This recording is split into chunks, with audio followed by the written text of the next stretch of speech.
comes down to it, what are the traits of a good sales manager, and why does it matter to you as a salesperson?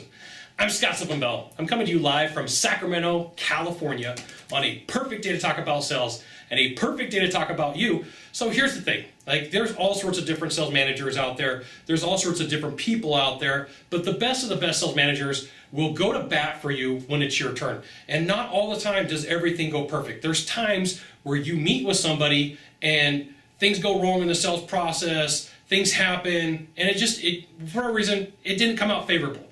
And you got to go to the manager, you got to go to the owners, and there's times where it just is not pretty. But a good sales manager is going to intervene on your behalf when it's time.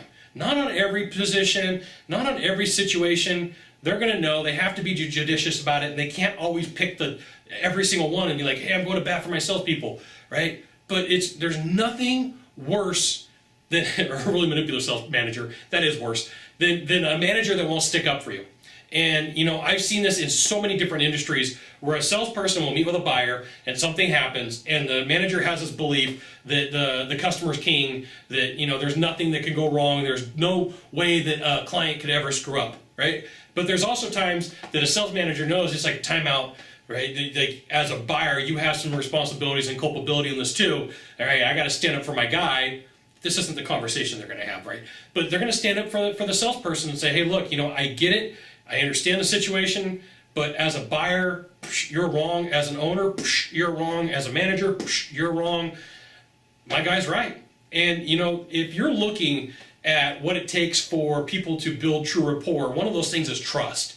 And if salespeople can't trust their manager, if salespeople can't trust the person that's sitting in front of the room, guiding the room, it's really tough to have that team be cohesive. It's really tough to have things happen. So if you've had a sales manager that stood up for you and said, hey, look, you know what? My sales guy, my sales girl's in the right. Whoever over here is in the wrong. I got to stand up for them.